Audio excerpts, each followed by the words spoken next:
Presiden Trump memberikan salah satu ucapan hambarnya kali ini di Gunung Rushmore, sempena ulang tahun ke-250 Amerika. Untuk tujuan kita, mari kita dengar sedikit petikan daripadanya.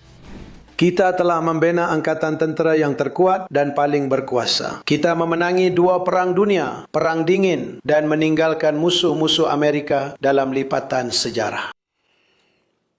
Kita menewaskan Venezuela dalam 1 hari dan kita telah menghancurkan Iran. Mereka sangat ingin berdamai.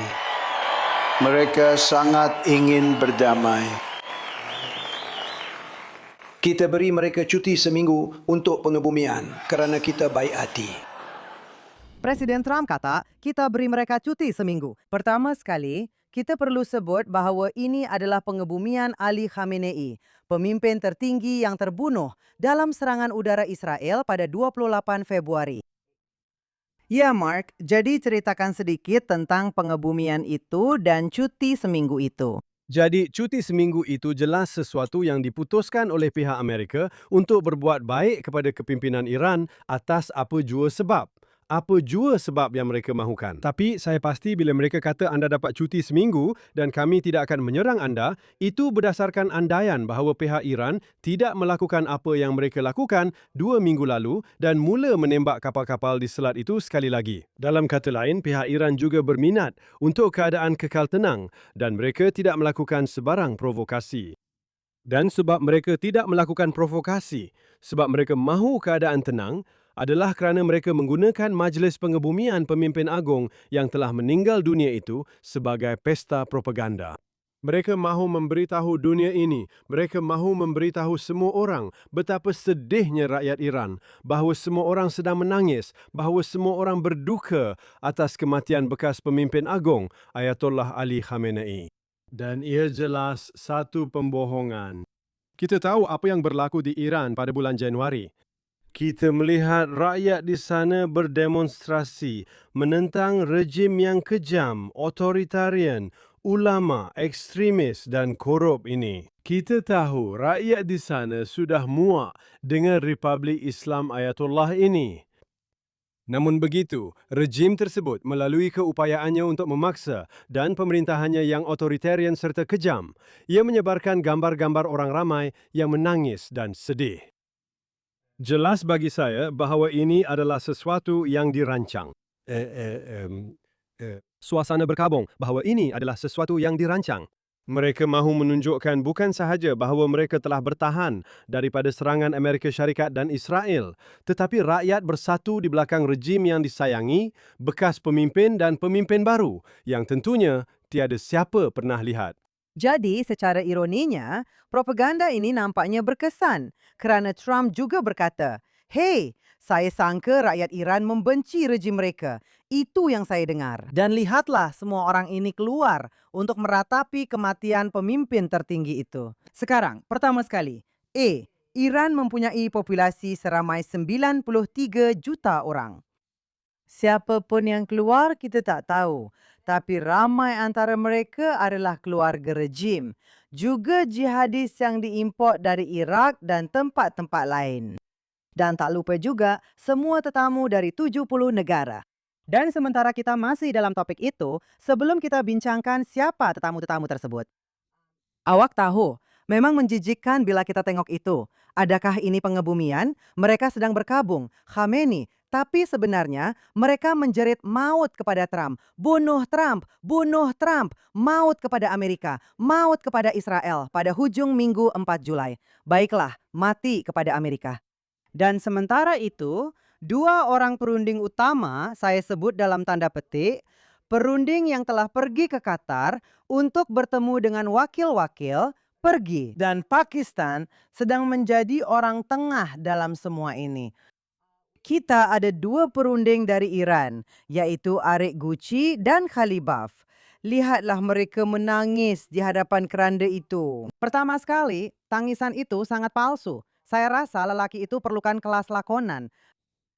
Tapi awak tahu, bahagian yang lucu ialah seluruh internet sedang mengejek dia kerana menunjukkan tangisan yang begitu berlebihan itu. Jadi memang ada tradisi lama dalam rejim otoritarian di mana orang menangis untuk mereka yang telah meninggal dunia dan mereka lakukannya atas sebab politik serta berlakon. Pertama sekali, saya rasa awak tak boleh menolak 100% kemungkinan bahawa dia sebenarnya adalah anak didik kepada pemimpin tertinggi yang kini sudah meninggal dunia dan sebab itu dia benar-benar sedih. Ia bukan mustahil, tetapi pada pendapat saya, lebih berkemungkinan ia seperti, awak tahu, masa Lenin meninggal dunia dan Stalin mahu tunjukkan betapa sedihnya dia dan betapa setianya dia kepada Lenin. Walaupun kita tahu, dalam beberapa bulan terakhir pemerintahan Lenin, terdapat banyak ketegangan antara Lenin dan Stalin. Tetapi tidak, orang ramai, kamera-kamera mesti melihat Stalin, Bolshevik yang setia, menangis kerana Lenin telah meninggal dunia. Apabila Stalin meninggal dunia pada tahun 1953, perkara yang sama berlaku. Semua pemimpin kesatuan Soviet ini menangis dan berkabung. Dan sudah tentu, mereka semua sangat gembira apabila Stalin meninggal dunia.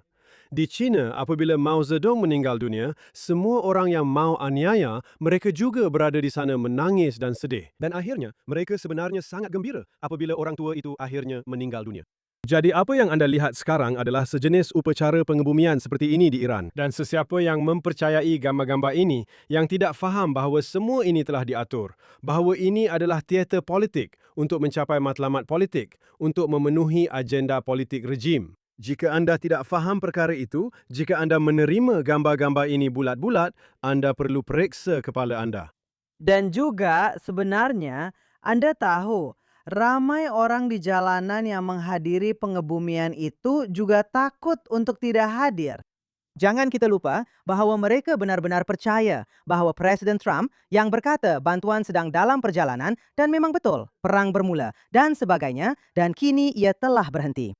Dan mereka ini adalah orang yang sangat mengambil berat tentang kebajikan diri mereka sendiri dan memang patut begitu. Kerana walaupun Trump kata Iran, anda tahu, Republik Islam itu telah benar-benar dikalahkan, itu tidak benar kerana mereka masih bertahan. Dan dia kata mereka terdesak untuk membuat perjanjian. Jika itu keadaannya, jika mereka terdesak untuk membuat perjanjian, selain daripada yang memberi mereka kemenangan, maka mereka sepatutnya mengibarkan bendera putih dan menyerah kepada setiap tuntutan, bukannya berunding dengan Amerika Syarikat. Dan sudah tentu Amerika Syarikat telah berkata, kami telah mengalahkan mereka habis-habisan. Kami telah memenangi semua peperangan ini. Dia menyenaraikannya. Dan itu bukan masa untuk berunding dengan rejim kecil yang autokratik, teokratik, dan jahat. Jika anda telah mengalahkan mereka secara ketenteraan, seperti yang dia lakukan, tetapi ketenteraan sahaja tidak mencukupi. Jadi saya anggarkan, ramai daripada mereka yang turun ke jalan raya, mereka melakukannya secara penuh perhitungan. Kerana sekiranya rejim itu masih berkuasa, mereka perlu menunjukkan kesetiaan mereka. Jika tidak, mereka akan mati.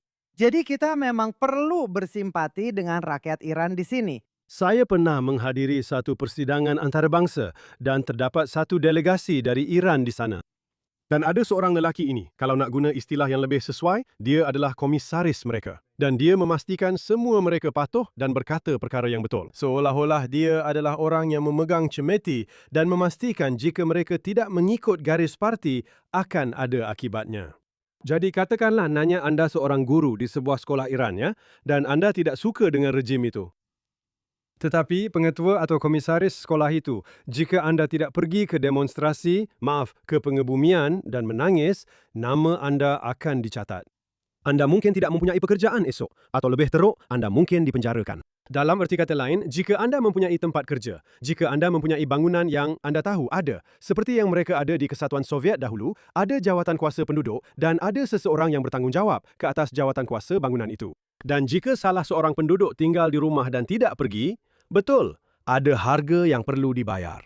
Jadi sekali lagi, apa yang anda lihat apabila anda melihat orang di jalanan, dan sekali lagi, anda betul, lebih daripada 90 juta orang di Iran. Jadi untuk mendapatkan beberapa ratus ribu orang di Iran, di Tehran, untuk satu pengebumian bukanlah satu masalah, betul? Dan kamera hanya akan fokus pada orang ramai. Mereka tidak akan fokus pada orang yang tidak hadir kerana ia adalah rejim yang mengawal semua imej visual yang keluar dari Iran kerana internet masih belum dibuka. Dan lagi berapa bulan sebelum perang ini bermula. Jadi apa yang saya maksudkan ialah kita perlu sangat-sangat berhati-hati. Berhati-hati dengan gambar-gambar berkabung besar-besaran yang keluar dari Iran ini. Ia adalah palsu. Ia dihasilkan oleh rejim untuk tujuan politik. Saya sangat setuju dengan Anda di situ. Tetapi sekarang, mari kita bincangkan sekejap tentang, Anda tahu, terdapat delegasi dari 70 negara nampaknya yang menghadiri pengebumian itu. Sekarang, ini adalah satu pengebumian yang telah berlangsung selama beberapa hari. Ia akan berterusan. Ia bermula dari Tehran ke Qom dan kemudian ia akan diadakan di Irak. Ia berlangsung selama beberapa hari. Sebab itu dia kata kita beri mereka seminggu karena ia mengambil masa selama itu. Sekarang, sebelum kita sampai ke situ, saya ingin mengatakan, ingin menunjukkan bahwa ia tidak mungkin satu kebetulan bahwa rejim memilih hujung minggu 4 Julai untuk pengebumian ini. Baiklah, lagipun dia sudah meninggal sejak 28 Februari. Tak semestinya berlaku hujung minggu ini, betul tak? Ini adalah mesej kepada Amerika Syarikat. Jangan kita lupa, mesejnya ialah mereka itu mereka. Maksudnya, Amerika Syarikat sedang meraihkan dan ada bunga api serta Trump sedang membanggakan pencapaiannya. Dan kita pula sedang mengadakan sambutan besar-besaran dan kita bersedia mereka sedang berkabung tetapi ia dilayan seperti satu festival berkabung yang besar. Dan kita melakukannya pada masa yang sama sambil menjerit, "Bunuh Trump!" Sekarang mari kita bincangkan tentang sisi antarabangsa, betul? Dan orang Iran sedang memperbesarkan perkara ini. Maafkan saya, mereka mengambil kesempatan daripada semua delegasi antarabangsa ini. Awak kata ada 70 delegasi. Saya telah menyemak senarai siapa yang hadir dan siapa yang tidak hadir. Dan sebenarnya orang Iran sedang cuba mengejar. Mereka sedang, maafkan saya, Rejim itu bukan rakyat Iran. mereka sedang bermain. Mereka ada masalah besar. Jika saya lihat siapa yang ada dan siapa yang tiada, tiada seorang pun dari Eropah. Dan anda tahu, Eropah ada pihak yang sukar ditangani. Tiada seorang pun dari Eropah. Dari Afrika. Turki, adakah Anda akan panggil Turki? Baiklah, Turki. NATO, saya tak tahu. Oke, tidak, bukan Eropah. Bukan Eropah. Betul. Tapi baiklah. Afrika. Saya nampak seseorang dari Algeria. Dan saya rasa itu. Dan Algeria sememangnya sebuah rejim otoritarian yang teruk. Tapi dari Afrika Sub-Sahara, saya juga tengok kalau ada sesiapa dari Afrika Selatan yang seperti anda tahu, bukanlah kawan kepada Israel. Saya tak nampak sesiapa. Dalam erti kata lain, Eropah, Afrika, saya juga tengok Amerika Latin. Saya semak Cuba. Saya andaikan mesti ada delegasi dari Cuba atau delegasi dari Venezuela. Tidak dan tidak. Saya melihat ke Asia. Jadi apa yang orang Iran bincangkan? Orang Iran bincangkan bahawa mereka berjaya mendapatkan kehadiran Presiden Pakistan. Dan saya kata kita perlu bincangkan perkara itu. Dan mari kita bincangkan perkara itu sebentar lagi. Dari Rusia, Putin tidak pergi. Menteri Luar tidak pergi. Mereka hantar bekas presiden yang tiada kuasa. Itu hampir minimum yang mungkin, kata pihak Rusia. Pihak China tidak menghantar setarafnya, iaitu seorang presiden atau bekas presiden atau Perdana Menteri, apa sahaja gelaran yang anda mahu panggil. Mereka juga tidak menghantar menteri luar. Mereka menghantar timbalan menteri luar. Dalam erti kata lain, mereka cuma sekadar buat cukup syarat. Kita ada hubungan diplomatik, tetapi kedua-dua, Rusia dan China, hanya melakukan yang paling minimum untuk mengekalkan hubungan baik. Baiklah, satu lagi delegasi yang menarik ialah Arab Saudi. Kenapa itu menarik? Kerana Arab Saudi telah menjadi sasaran rejim ini. Telah diserang dengan drone dan peluru berpandu dan mereka memang tidak gembira langsung. Dan sebenarnya, seorang pakar Iran telah menunjukkan hujung minggu ini bahawa delegasi-delegasi yang mempunyai isu dengan pengawal revolusi seperti Arab Saudi, setiap delegasi itu menerima satu ayat dari Al-Quran yang berkaitan, yang merupakan petunjuk kepada mereka dan Arab Saudi. Sesuatu seperti mengenai pengkhianatan atau tentang, Anda tahu, mengkhianati kawan sendiri. Setiap satu daripada delegasi yang datang dari negara yang Iran marah atau yang sedang berperang dengan Iran menuduh terlalu baik dengan Israel atau terlalu memihak kepada Amerika Syarikat. Menerima sepotong ayat dari Al-Quran yang menyindir mereka. Sekarang, satu perkara yang ingin saya katakan untuk memuji Emiria Arab Bersatu yang tidak menghantar delegasi ke pengebumian itu. Dan juga, apa yang menarik ialah kami baru saja dimaklumkan tentang perkara itu. Ia telah disahkan. Israel telah memberikan sistem pertahanan peluru berpandu Iron Dome kepada Emiria Arab Bersatu untuk membantunya daripada diserang peluru berpandu dan drone Iran. Jadi, tapi satu perkara terakhir. Delegasi yang paling keterlaluan pada pendapat saya karena kebanyakan mereka sebenarnya tidak mengejutkan. Walaupun saya tahu awak kata mereka adalah kumpulan kedua. Ia sebenarnya ia bukan Putin, ia bukan ini. Tapi baiklah, ia bersifat simbolik. Yang paling mengejutkan ialah Lubnan. Israel dan Lubnan baru saja menandatangani perjanjian besar di Washington yang diperantarai oleh Setiausaha Negara Marco Rubio. Dan ia benar-benar menjadi sebab untuk diraikan oleh semua pihak. Kerana perjanjian itu menyatakan bahawa Israel dan Lubnan sedang melawan Hezbollah, proksi Iran. Dan Israel memang begitu. Israel akan berundur dari kawasan tertentu, kawasan Hezbollah, untuk membolehkan tentera Lubnan membersihkan kawasan itu daripada Hezbollah. Tiada siapa yang menuntut Israel keluar dari selatan Lubnan sehingga tugas mereka selesai. Dan perkara utama dalam perjanjian ini ialah Iran tidak boleh mengambil alih Lubnan atau kedaulatannya. Dan siapa yang patut pergi ke pengebumian itu kalau bukan Menteri Pertahanan Lubnan? Itu memang mengejutkan dan memang betul ada laporan bahwa terdapat ahli Kongres AS yang tidak begitu gembira tentang perkara itu. Jadi pertama sekali saya ingin katakan berita baiknya ialah tiada siapa dari Syria yang pergi. Syria dahulunya merupakan sekutu Iran yang paling kuat dan setia di dunia Arab. Iran sudah tentu bukan negara Arab. Ia adalah negara Muslim tetapi bukan negara Arab. Syria di bawah Assad selama satu generasi atau lebih adalah kawan dan sekutu terdekat Iran di dunia Arab. Dan hari ini hubungan itu sangat teruk. Rejim baru di Syria membenci Iran. Mereka membenci Hezbollah. Dan itu adalah petanda perubahan zaman. Tiada siapa dari Syria yang pergi. Tentang Lubnan, jadi saya tidak suka hakikat bahawa Menteri Pertahanan itu dihantar. Tetapi saya ingin menyatakan beberapa perkara yang mungkin boleh membuat anda kurang risau. Pertama sekali, orang yang sebenarnya mengendalikan tentera Lubnan ialah Presiden yang merupakan bekas ketua staf tentera dan tidak dinafikan bahawa beliau mengawal tentera tersebut. Dan tugas Menteri Pertahanan dalam kerajaan sekarang adalah, katakanlah, beliau mungkin hanya orang yang menyampaikan mesej-mesej daripada Presiden. Kedua, adakah mungkin, dan ini saya tidak pasti tetapi saya ingin percaya ia benar, bahawa beliau pergi ke sana untuk mengadakan pertemuan sampingan dengan pihak Iran dengan mengatakan Hezbollah mesti dilucutkan senjata. Kami tidak akan bertolak ansur lagi. Sekarang kita boleh lakukannya secara berperingkat. Kita boleh lakukannya secara fasa. Kita boleh lakukannya secara beransur-ansur. Tetapi anda tidak lagi akan mempunyai proksi bersenjata, kumpulan bersenjata yang bebas di wilayah berdaulat Lubnan. Sekarang saya ingin anda tahu, anda hanya perlu adakan satu mesyuarat sampingan dan mesej itu sudah pun disampaikan, betul?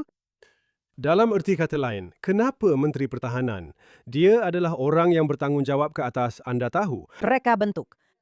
Jadi adakah mungkin, betul, bahawa dia berkata, baiklah, kami tidak mahu lagi pengawal revolusi Iran di negara kami. Siapa tahu? Kamu tahu, saya datang ke sini, tunjukkan penghormatan saya kepada bekas pemimpin agung kamu. Tetapi ini adalah mesej daripada kerajaan Lubnan. Adakah itu mungkin?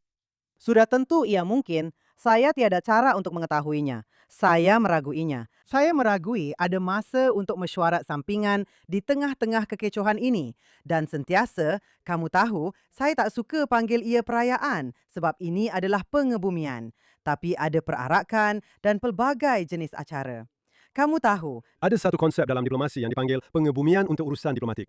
pengebumian untuk urusan diplomatik. Di mana semua orang turut serta Betul tak? dan mereka ada. Saya akan beri anda satu contoh. Apabila Johnson menggantikan Kennedy, anda tahu terdapat keadaan yang sangat berbeza. Ya. Pada tahun 1963, jadi semua pemimpin antarabangsa ini datang. De Gaulle dan pihak British dan sebagainya. Dan mereka semua mengadakan pertemuan dengan Presiden baharu. Betul, ia tidak sama. Walaupun ia pendek, anda menggunakannya untuk menghantar mesej ringkas. Tidak, betul, tapi ia memang langsung tidak sama. Dan sebab ia langsung tidak sama, ialah kerana Anda tidak bercakap tentang negara musuh yang benar-benar bermusuhan di tengah-tengah peperangan.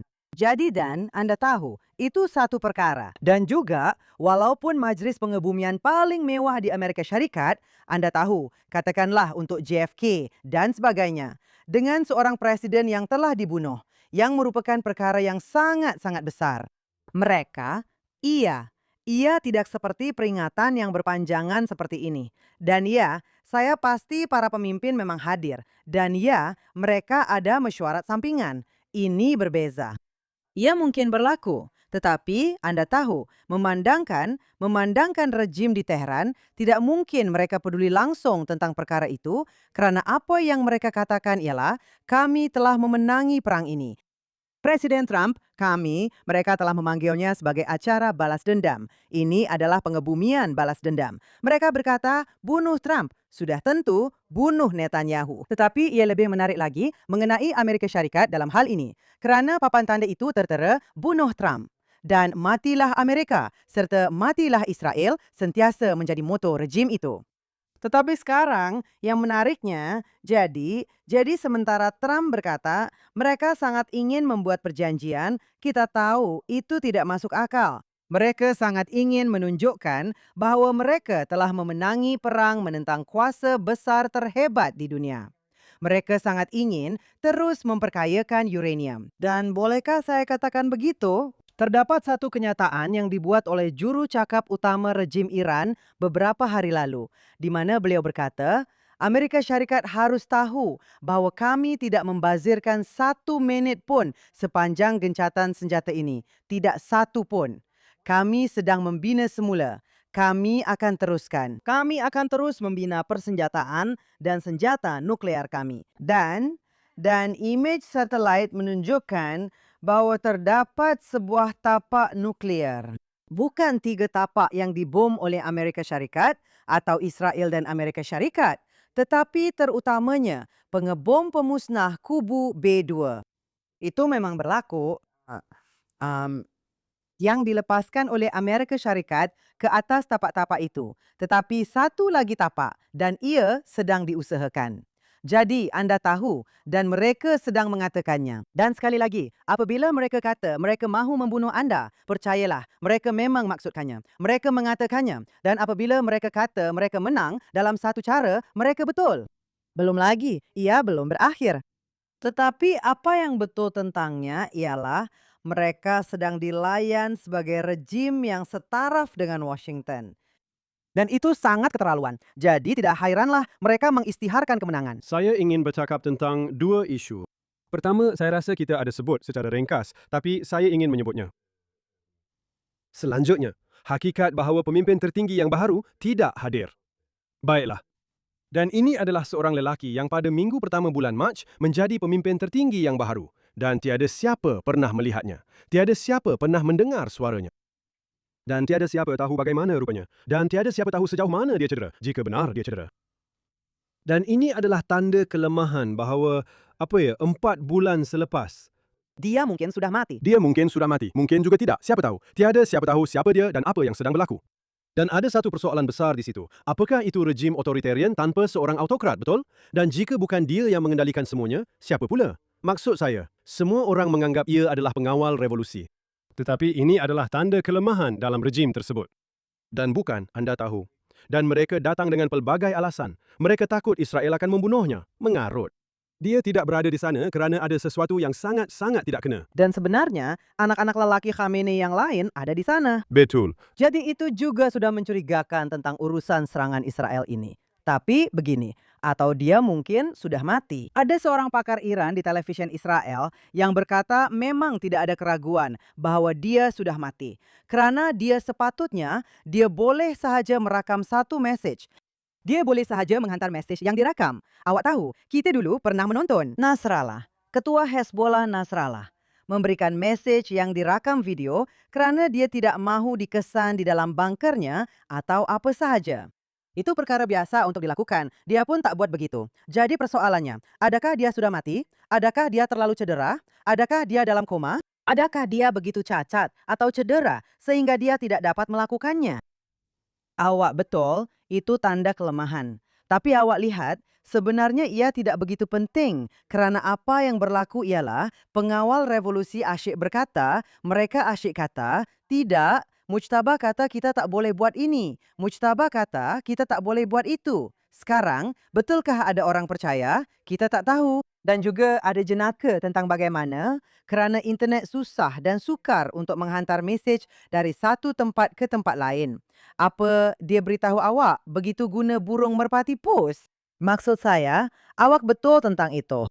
Tapi sekali lagi, persepsi di Timur Tengah sangat-sangat penting. Dan apa yang penting ialah rakyat Iran, jika mereka pada masa ini orang yang benar-benar percaya Donald Trump akan membantu mereka, memudahkan mereka untuk menggulingkan rejim, kini kecewa dengan Donald Trump. Dahulu mereka memujinya, mereka bersorak untuknya. Sekarang mereka risau. Mereka takut bahawa sekarang rejim itu akan dibiarkan, tak kira sama ada dengan Mujtaba atau berapa ramai sekalipun. Mereka dalam masalah besar jika mereka tidak menggulingkan rejim itu. Dan ini satu lagi perkara.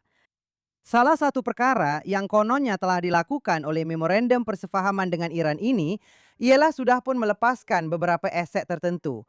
Anda beri wang kepada rejim itu. Itu perkara paling buruk yang boleh berlaku kepada rakyat Iran.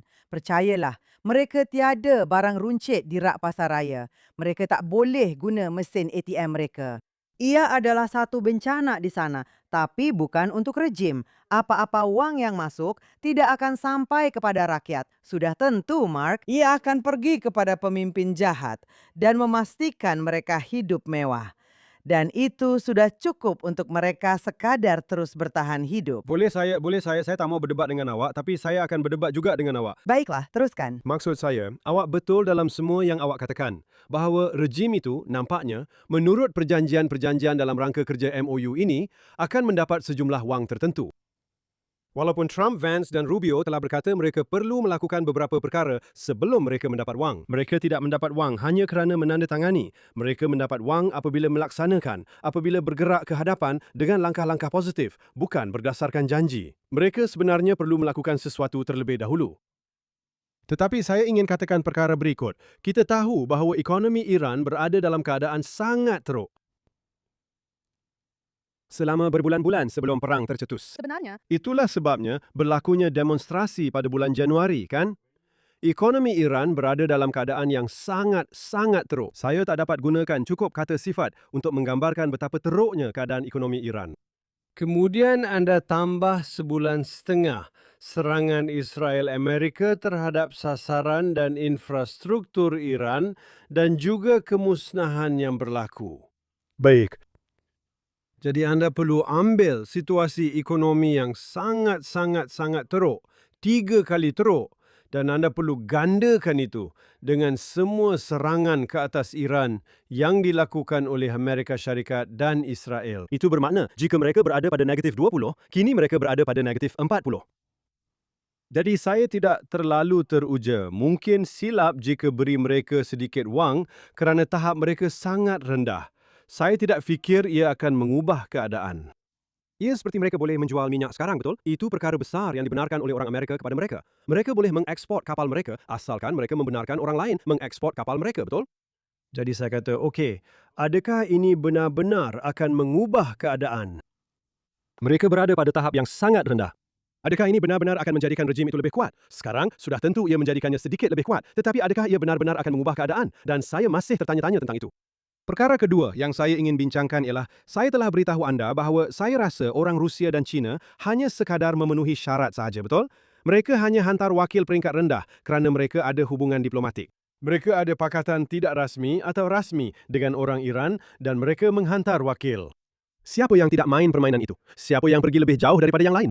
Adakah yang awak maksudkan, Ruthie, kawan-kawan awak dari Pakistan? Dan saya nak cakap sedikit tentang orang Pakistan dengan pendapat awak. Orang Pakistan telah mempunyai hubungan yang baik sejak zaman Perang Dingin dengan Amerika Syarikat.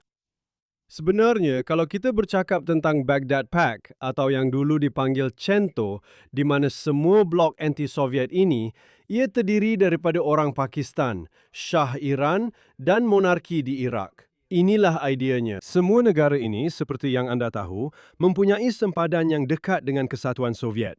Mereka adalah bahagian paling utara di kawasan ini, di Timur Tengah, di Asia Tengah. Dan ideanya ialah akan wujud satu pakatan pro-Barat dan orang Pakistan sentiasa ada di situ. Dan orang Pakistan sentiasa mempunyai hubungan yang baik dengan Amerika Syarikat kerana mereka sangat anti-komunis dan menentang Soviet serta mereka takut akan penembusan Soviet. Hubungan itu sangat erat dan sebenarnya hubungan dengan India yang demokratik semasa Perang Dingin, India yang demokratik berada di pihak Rusia. Atau mereka mengetuai gerakan tidak berpihak, yang mana anda tahu mengatakan kami tidak mahu menjadi sebahagian daripada Barat. Kami adalah sesuatu yang lain, betul? Bergantung kepada sejauh mana anda mahu bersikap baik terhadap konsep tidak berpihak. Jadi Pakistan selama lebih daripada satu generasi mempunyai hubungan istimewa dengan Amerika. Tetapi saya perlu beritahu anda mengenai Israel, Pakistan tidak pernah menjadi pemain yang positif. Mengenai Israel, mereka sentiasa benar-benar negatif. Anda tahu, pada pasport Pakistan sehingga hari ini, ia tertulis sah untuk semua negara kecuali Israel dan hanya Israel. Dan mereka tidak pernah mempunyai hubungan dengan Israel. Mesir telah berdamai dengan Israel. Anda fikir, okey, Pakistan boleh lakukannya juga? Tidak. Jordan berdamai dengan Israel. Anda fikir Pakistan boleh lakukannya juga? Mereka bukan negara Arab. Mereka tidak ada pertelingkahan dengan Israel. Tidak. Selepas perjanjian Abraham, tiada apa-apa, tiada apa-apa, tiada apa-apa. Dan mereka meletakkan diri mereka sebagai orang tengah, betul? Jadi mereka menjadi orang tengah antara Amerika dan Iran. Tiada kaitan dengan Israel kerana mereka tidak mahu ada kaitan dengan Israel. Dan adakah kerana rejim itu dibina atas identiti Islam yang bermusuhan dengan Israel? Adakah kerana mereka takut dengan Taliban tempatan mereka, pelampau tempatan mereka yang akan menimbulkan masalah jika mereka berkata sesuatu yang baik tentang Israel? Tidak kira apa sebabnya, apa logiknya. Hakikatnya, ini adalah sebuah negara yang secara asasnya bermusuhan dengan Israel. Ia malah merupakan musuh kepada Israel. Dan kita sepatutnya sangat-sangat bimbang tentang mereka memainkan peranan sebagai orang tengah kerana mereka tidak mempunyai sekurang-kurangnya kepentingan kita di Israel. Jika mereka ada, anda tahu, mereka memang bermusuhan dengan negara Yahudi. Dan perkara ini tidak boleh diselindungkan. Mereka sangat bermusuhan dengan negara Yahudi. Dan sekarang mari kita bincangkan tentang Qatar. Bercakap tentang orang tengah, Qatar adalah tempatnya. Doha ialah tempat banyak mesyuarat ini diadakan dan sebagainya. Qatar adalah musuh Barat sepenuhnya. Qatar telah dan baru sahaja memberikan Presiden Trump sebuah kapal terbang besar sebagai hadiah. Qatar telah menyusup ke universiti-universiti di seluruh Amerika Syarikat. Qatar membeli pengaruh di merata-rata tempat. Seperti yang dikatakan oleh seseorang, ia ialah ATM, sebuah stesen minyak dengan mesin ATM, dan ia menggunakan pengaruhnya di merata-rata tempat. Dan saya rasa adalah satu kesilapan besar untuk Amerika Syarikat mempercayainya dengan apa-apa pun, kerana sebenarnya ia bertanggung jawab atas indoktrinasi pelajar-pelajar Amerika selama beberapa dekad sekarang. Ia telah menyebabkan kini kita melihat hasil usaha itu apabila komunis memenangi pemilihan awal Parti Demokrat. Kita melihat golongan muda mempercayai perkara yang paling teruk. Dan by the way, Presiden Trump juga bercakap tentang perkara itu. Beliau bercakap tentang Marxisme dalam ucapannya dan sebagainya. Intinya ialah Qatar yang lakukan perkara itu. Qatar membelanjakan banyak uang untuk melakukannya, membeli pengaruh di university, bukan sahaja membeli syarikat, dan sebagainya. Jadi itulah kuasa lunak yang sangat-sangat meluas dan menyusup masuk.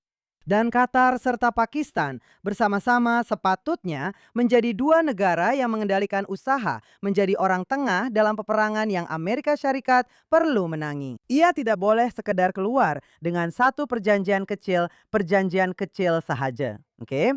Dan satu lagi perkara, Selat Hormuz.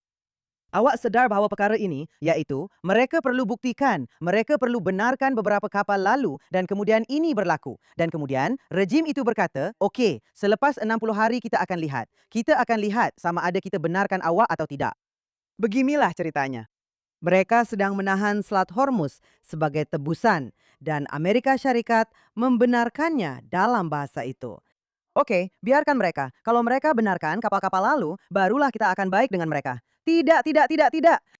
Tidak, itu adalah perairan antara bangsa. Dan Iran sekarang tahu. Rejim itu tahu bahawa mereka boleh menjadikan selat itu sebagai tebusan. Dan ini juga satu mesej kepada selat-selat lain, laluan air lain. Ia sangat-sangat buruk. Dan saya katakan ini sebagai seseorang yang telah memuji Presiden Trump selama bertahun-tahun atas banyak perkara yang telah dilakukannya bukan sahaja untuk Israel, tetapi juga untuk dunia dan untuk Amerika Syarikat. Dalam hal ini, saya rasa beliau salah percaturan. Saya tidak fikir ia disebabkan niat jahat. Saya rasa beliau tersilap, seperti ramai pemimpin Amerika sebelum ini. Masa kita hampir habis, tapi saya mahu memberi respon tentang Qatar. Dan saya setuju dengan anda 100%. Mereka sememangnya pihak yang sangat-sangat jahat. Ya, wang yang mereka salurkan ke pelbagai perkara telah menggalakkan pelbagai perkara. Bukan sahaja di Amerika, tetapi di negara-negara seluruh barat. Saya mahu beritahu anda sesuatu. Beberapa bulan lalu, Emirat Arab Bersatu telah membuat keputusan untuk tidak membenarkan pelajar mereka belajar lagi di Britain kerana mereka mengatakan Universiti-Universiti British adalah tempat merekrut untuk Ikhwanul Muslimin dan itu adalah wang dari Qatar, betul? Jadi bukan sahaja orang Israel yang bimbang tentang wang Qatar. Betul. Tetapi saya ingin memberitahu anda bahawa saya setuju dengan apa yang anda katakan. Tetapi saya tidak mahu anda melebih-lebihkan secara tidak sengaja, iaitu semua perkara tentang Mamdani, anti-Israelisme, golongan kiri jauh yang memenangi pemilihan utama Demokrat, semuanya disebabkan oleh wang Qatar. Terdapat pelbagai sebab lain di sebalik perkara itu. Ia bukan hanya kerana wang Qatar, betul? Saya juga tidak fikir anda atau Presiden Trump patut memanggil mereka komunis. Anda boleh panggil mereka Marxis. Anda boleh panggil mereka golongan kiri. Tetapi mereka itu komunis. Baiklah, jadi saya tidak setuju dengan anda tentang perkara ini. Saya ingin katakan sesuatu lagi tentang Qatar dan dengan itu kita patut akhiri di sini. Tetapi anda sebut banyak perkara buruk yang Qatar lakukan dan anda tidak sebut tentang Al Jazeera. Betul, yang mana ia adalah rangkaian propaganda Qatar yang dimiliki sepenuhnya. Betul. Dan kita boleh menonton sekurang-kurangnya saya faham bahasa Inggeris yang sudah cukup teruk, tetapi rangkaian Arab telah menyiarkan kebencian antisemitisme yang melampau dan kebencian anti-Amerika serta anti-Barat yang melampau, malah menggalakkan keganasan. Ia adalah saluran pilihan Taliban dan Al-Qaeda, betul? Dan ia masih ada di sana menyebarkan bahan-bahan jahatnya. Dan saya akan akhiri ini dengan sebuah cerita untuk penonton kita. Anda tahu, dalam minggu-minggu pertama perang bermula 28 Februari, terdapat roket dari Iran ke Qatar. Dan Qatar melaporkan bahawa mereka menyerang sasaran awam. Dan semua ini. Dan kemudian ada satu perjanjian, nampaknya. Saya tidak berada dalam bilik itu, tetapi telah dilaporkan bahawa pihak Qatar akan memastikan Al Jazeera tidak mengkritik rejim Iran terlalu banyak dan tidak akan ada peluru berpandu ke atas Qatar. Dan teka apa? Kita tahu dengan pasti bahawa tiada lagi peluru berpandu ke atas Qatar dan Al Jazeera berhenti mengkritik Iran. Itulah yang anda panggil kebebasan media. Sudah tentu. Baiklah, lihat. Masa telah berlalu dengan begitu cepat. Jadi kita tidak mempunyai masa untuk bercakap tentang pilihan raya Israel. Dan kita akan simpan itu untuk siaran kita yang seterusnya, yang akan berlangsung lebih dari seminggu dari sekarang. Saya tak sabar untuk berjumpa dengan awak nanti, Ruti. Saya pun sama, Mark.